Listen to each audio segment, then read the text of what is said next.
शांति। आज के महावाक्य हम बाबा के सुनेंगे। मीठे बच्चे, कोई कितना भी गुणवान हो, मीठा हो, धनवान हो, तुम्हें उसकी तरफ आकर्षित नहीं होना है। जिस्म को याद नहीं करना है। प्रश्न है, जिन बच्चों को नॉलेज मिली है, उनके मुख से बाप के प्रति कौन से मीठे बोल निकलते हैं? उत्तर है, ओहो बाबा, आपने तो हमें जियदान दे दिया। मीठे बाबा, आपने हमें सृष्टि के आदि मध्य अंत की नॉलेज देकर सर्व दुखों से छुड़ा दिया, तो कितना न शुक्रिया निकलनी चाहिए। दूसरा प्रश्न है, अंत के समय बाप के सिवाय किसी में भी रग न जाए, उसके लिए क्या करना है? उत्तर है, बाबा कहे, बच्चे, कोई भी चीज में लोभ के वश अपने पास एक्स्ट्रा नहीं रखनी है। एक्स्ट्रा रखेंगे तो उसमें रग जाएगी। बाप की याद भूल जाएगी। गीत है, धीरज धर मनवा धीरज धर। ओम शांति। बच्चों को धीरज कौन दे रहा है? बच्चों की बुद्धि झट बेहद के बाप की तरफ चली जाती है। सो भी सिर्फ इस समय ही तुम बच्चों की बुद्धि जाती है।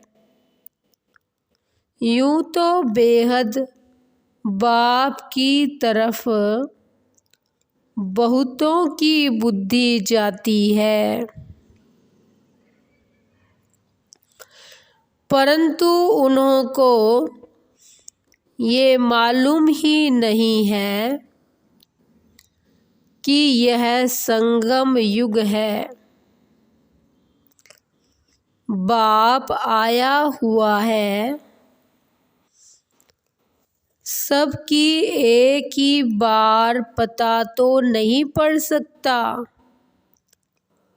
बच्चे बाप का बने तो मालूम पड़े।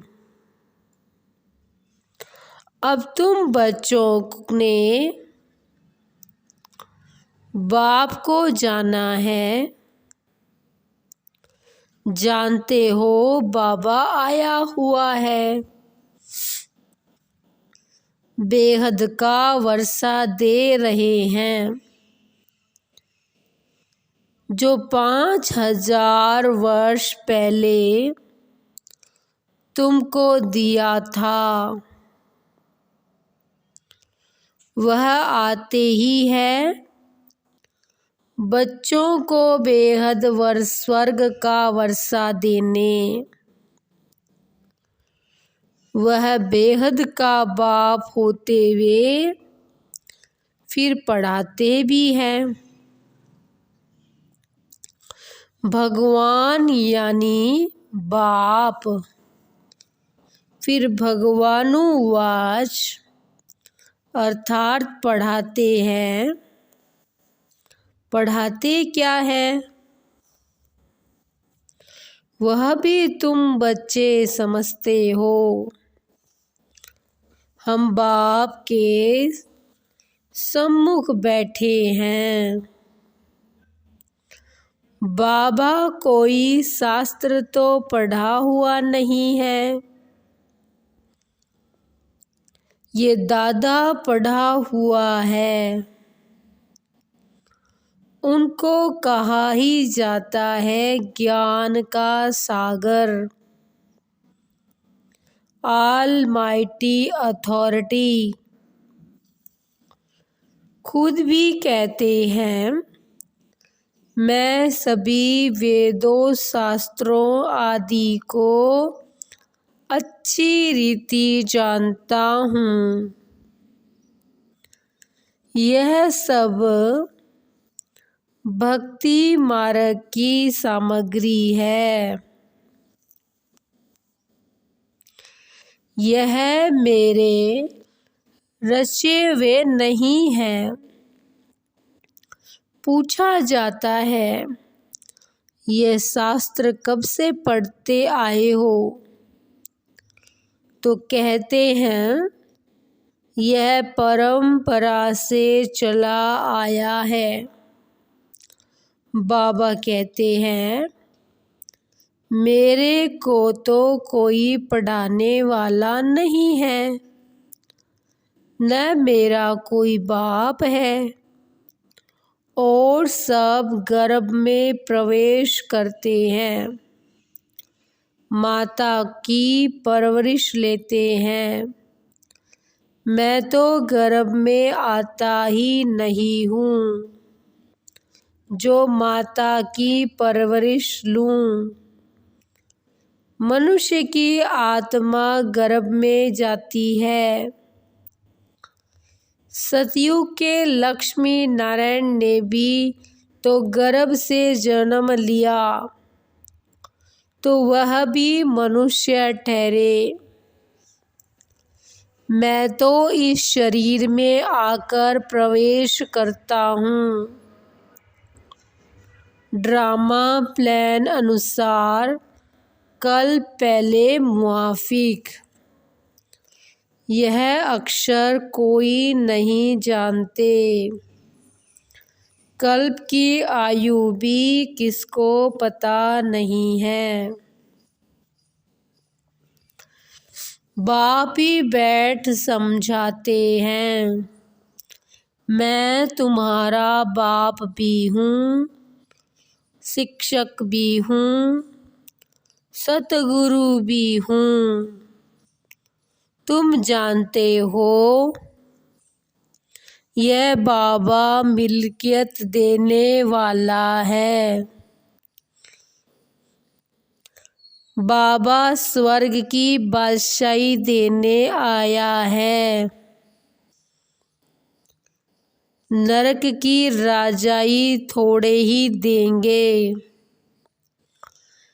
यह बुद्धि में रहना चाहिए कि बेहद का बाप हमको राजयोग सिखला रहे हैं। बाप स्वर्ग की स्थापना करने वाला है। कहते हैं मेरी मत पर चलो, मैं तुमको स्वर्ग का मालिक बनाता हूँ।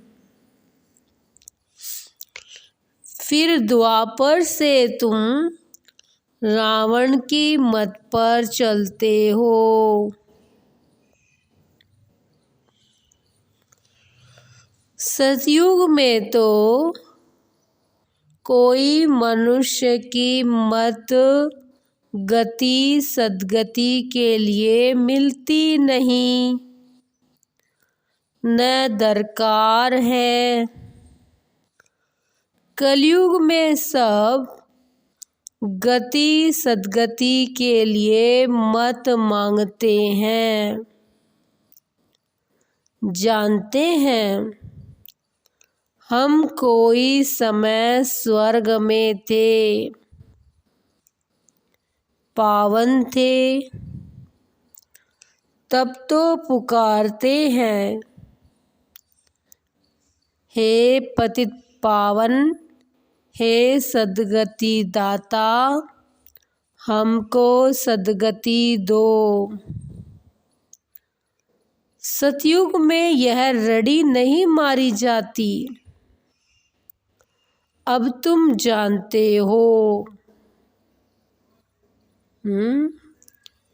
बाबा आया हुआ है, बहुत सरलता से राजयोग और सहज ज्ञान की मत देते हैं।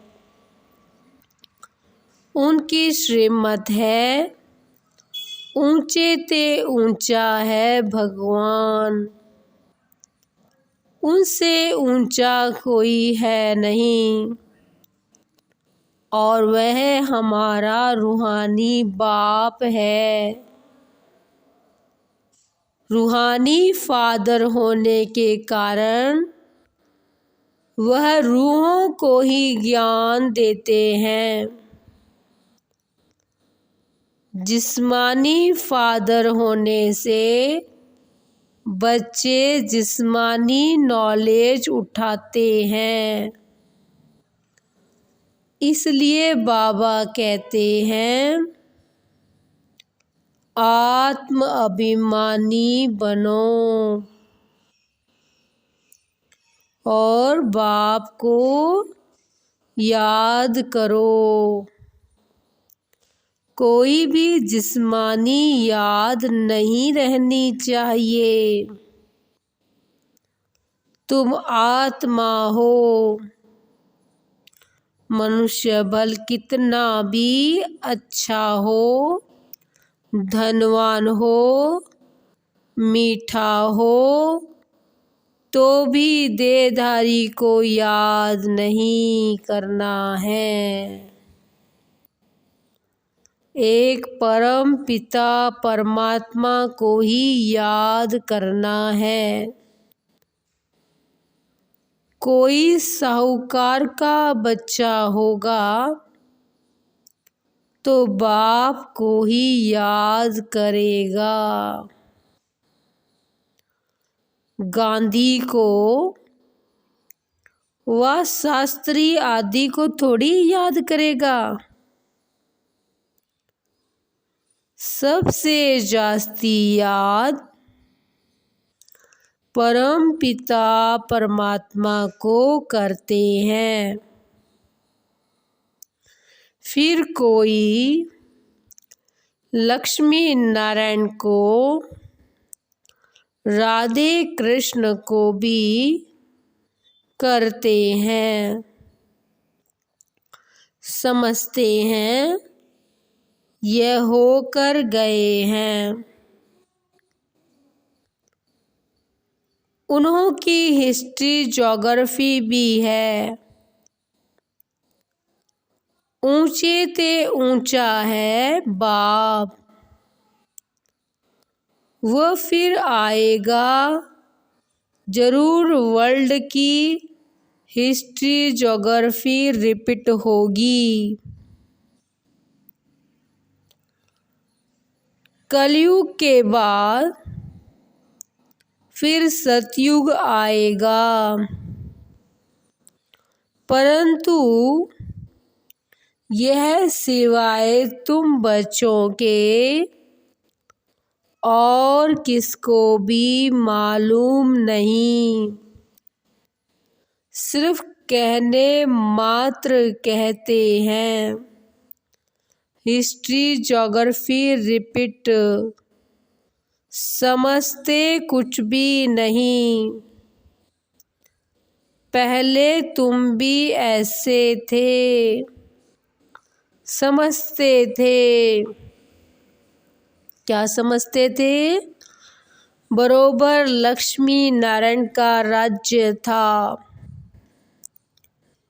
परंतु कितना समय चला, क्या हुआ, फिर वह कहाँ चले गए, कुछ भी पता नहीं था। अभी भी नंबरवार अच्छी रीति धारण कर श्रीमत पर चलते हो, यह भी ठीक है। मनसा वाचा कर्मणा मदद देते हैं। ज्ञान और योग की मदद से बहुतों का कल्याण करेंगे। तुम शक्ति सेना डबल अहिंसक हो। तुम्हारे में कोई भी हिंसा नहीं है। तुम किसको भी दुख नहीं देते हो। हिंसा अर्थात दुख देना, गुस्सा मारना, तलवार चलाना व काम कटारी चलाना, ये सब दुख देना है।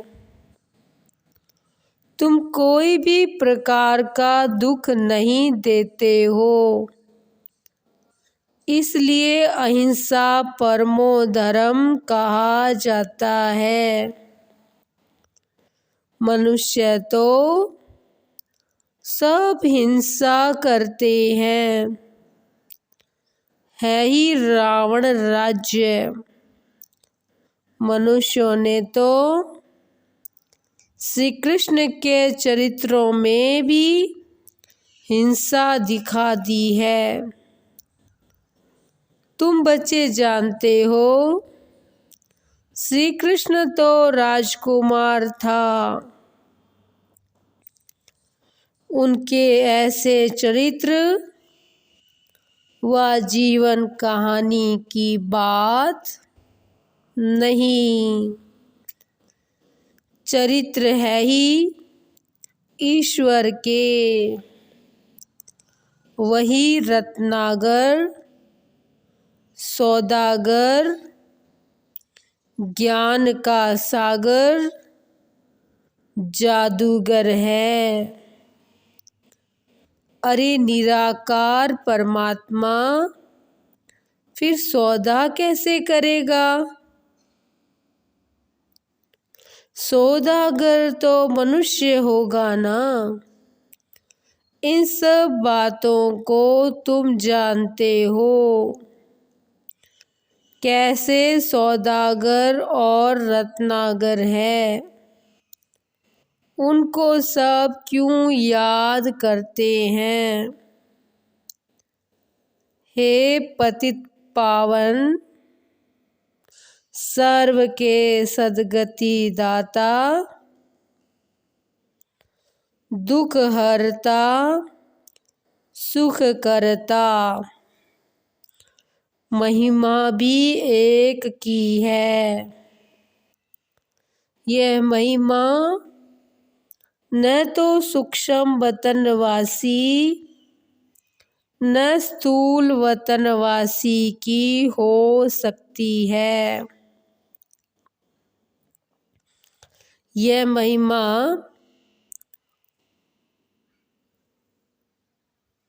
मूल वतनवासी की है। ऊंचे ते ऊंच है बाप, हम आत्माएं उनके बच्चे हैं। हम सब नंबरवार पार्ट बजाने आते हैं। बाबा कहते हैं, ये जो नॉलेज तुमको सुनाता हूँ वह प्रायलोप हो जाती है। वह गीताएं तो ढेर है, फिर भी पुरानी गीताएं निकलेगी। तुम्हारे कागज थोड़े ही निकलेंगे। गीता बहुत भाषाओं में है। ऊंचे ते ऊंची गीता है, परंतु सब बनाई हुई है मनुष्यों ने। यथार्थ तो है नहीं, इसीलिए सब अंधेरे में है। तब गाया जाता है, ज्ञान सूर्य प्रगटा। इस सूर्य की महिमा नहीं, ज्ञान सूर्य की महिमा है। यह सूर्य धूप देता, सागर पानी देता। उनके नाम इनके नाम उन पर लगा दिए हैं। ज्ञान सागर को ही ज्ञान सूर्य कहते हैं। तुम जानते हो, हमारा अंधियारा अब दूर हो गया है। सृष्टि के आदि मध्य अंत को तुम ही जानते हो।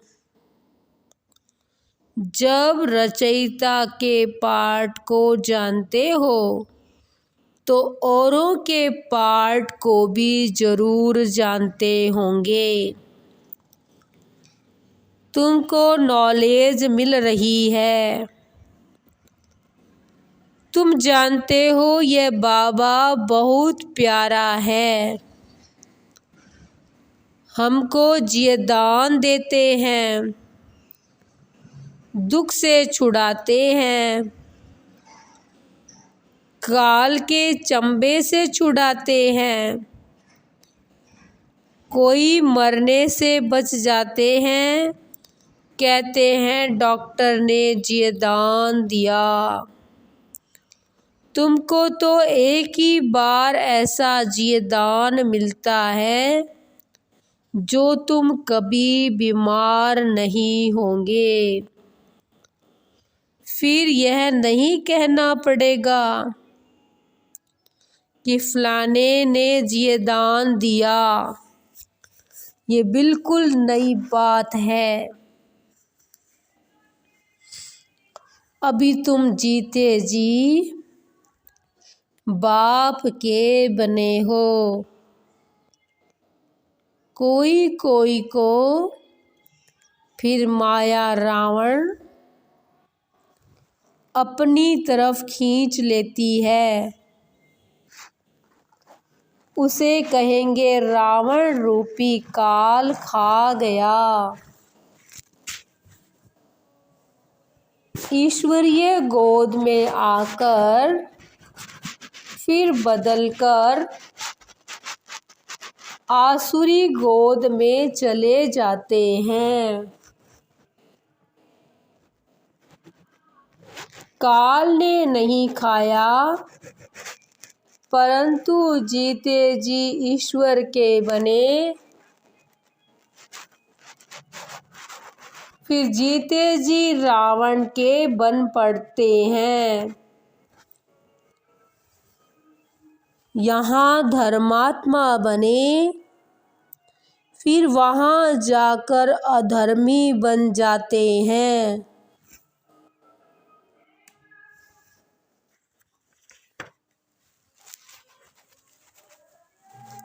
यहाँ संगम पर धर्म का राज्य है, वहाँ अधर्म का राज्य है। सतयुग में है ही एक धर्म, कलयुग में है अधर्म का राज्य।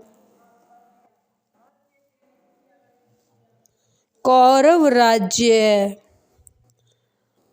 पांडवों के साथ कहते हैं श्री कृष्ण थे, तुम्हारे साथ तो शिव बाबा है।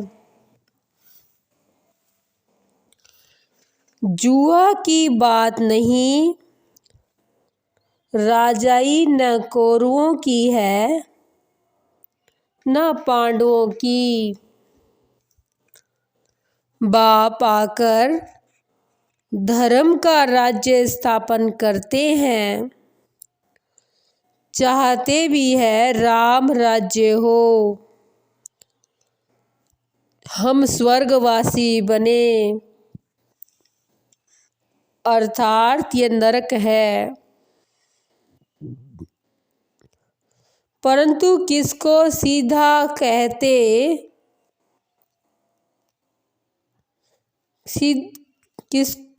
कि तो बिगड़ पड़ते हैं। बाप बैठ बच्चों को समझाते हैं बेहद का बाप निराकार है, बेहद के बाप को ही भगवान कहा जाता है, हद के बाप को भगवान थोड़ी कहेंगे। श्री कृष्ण को थोड़ी ज्ञान का सागर पतित पावन कहेंगे, उनकी महिमा सिर्फ तुम ब्राह्मण जानते हो। तुमको बाप आकर आप समान बनाते हैं, बाप भी जानते हैं, तुम बच्चे भी जान जाते हो। वर्षा मिल जाता है, जैसे कि लौकिक बाप से बच्चों को वर्षा मिलता है, वह तो अलग अलग है। यहाँ तुम समझते हो हम बेहद के बाप से वर्षा पा रहे हैं। ऐसा कोई स्कूल व सत्संग होगा नहीं जहाँ सब कहे हम बेहद के बाप से वर्षा लेने आए हैं। यहाँ बाप राजयोग सिखलाते हैं, कहते हैं तुम नर से नारायण बनेंगे, सो जरूर संगम युग अर्थात कलयुग अंत और सतयुग आदि का संगम होगा। तब तो तुम पुरुषार्थ कर नर से नारायण बनेंगे। यह राजयोग हम बाबा से सीख रहे हैं। नर से नारायण, नारी से लक्ष्मी बनने के लिए नर नारायण का मंदिर भी बनाते हैं, उनको 4 भुजाएं देते हैं, क्योंकि साथ में है। नारी लक्ष्मी का भी मंदिर नहीं है। नारी लक्ष्मी को दीप माला पर बुलाते हैं, उनको महालक्ष्मी कहते हैं। तुम लक्ष्मी की मूर्ति 4 भुजाओं के सिवाय नहीं देखेंगे। जिसको पूजते हैं यह युगल विष्णु का रूप है, इसलिए 4 भुजाएं दी है। ये सब बातें बाप ही समझाते हैं। मनुष्य तो कुछ जानते नहीं, भगवान को ढूंढते रहते हैं, धक्का खाते रहते हैं, भगवान तो है ही ऊपर, फिर ढूंढने की क्या दरकार है। मंदिर में जो श्री कृष्ण का चित्र है, वह चित्र घर में रख क्यों नहीं पूजते, खास मंदिर में ही क्यों जाते हैं। मंदिर में जाएंगे, पैसे रखेंगे, दान करेंगे, घर में दान किसको करेंगे। तो ये सब भक्ति मार्ग की रस्में हैं। बाबा कहते हैं तुमको कोई भी चित्र रखने की दरकार नहीं है। क्या तुम शिव बाबा को नहीं जानते हो जो चित्र रखते हो। क्या चित्र रखने से याद कर सकते हो। बाबा जीता है, फिर बच्चे चित्र क्यों रखेंगे। बाप तुमको ज्ञान दे रहा है, फिर चित्र क्या करेंगे। बूढ़े हैं, याद भूल जाती है, इसलिए चित्र दिया जाता है। बाकी और कोई भी देहधारी को याद करते रहेंगे तो अंत समय वही याद आएगा। कुछ न कुछ रग है तो वह तुम्हारे पीछे पड़ेगा। फिर भल कितने भी शिव बाबा के चित्र रखो, अगर रग और तरफ होगी तो वह याद जरूर आएगा। इसलिए बाबा कहते हैं बच्चे पूरा नष्टो मोहा हो जाओ। किसी भी चीज में मोह होगा, 2-4 जोड़ी जूते होंगे तो वह याद आएंगे। इसलिए कहा जाता है ज़्यादा कोई भी वस्तुएं नहीं रखो, नहीं तो बुद्धि उसमें जाएगी। सिवाय बाप के और कोई को याद न करो। लोभ होता है ना, हम अच्छे अच्छे वस्त्र रखें, 2-4 जूते रखें, घड़ी रखें, थोड़े पैसे रखेंगे तो वह याद आएगा। बाबा को मालूम होना चाहिए तुम्हारे पास क्या रखा है।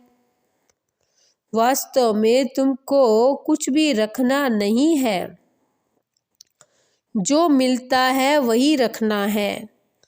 एक बाप के सिवाय और कुछ भी याद न रहे, इतनी प्रैक्टिस करनी है, तभी विश्व के मालिक बनेंगे। यह कोई नहीं समझते कि राधे कृष्ण विश्व के मालिक थे, सिर्फ कहते हैं भारत में राज्य करके गए हैं। जमुना के कंठे पर इनके महल थे, परंतु वह सारे विश्व के मालिक थे। यह सिर्फ तुम्हारी बुद्धि में है। बेहद का बाप बेहद का मालिक बनाने आया है।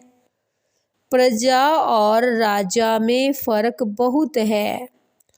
यहाँ तुम नर से नारायण बनने आए हो तो पूरा फॉलो करो। फकीर से अमीर बनना है, इतना पुरुषार्थ करना चाहिए, खुशी से पढ़ना चाहिए। अच्छा मीठे मीठे सिकील दे बच्चों प्रति माता पिता बाप दादा का याद प्यार और गुड मॉर्निंग। रूहानी बाप की रूहानी बच्चों को नमस्ते।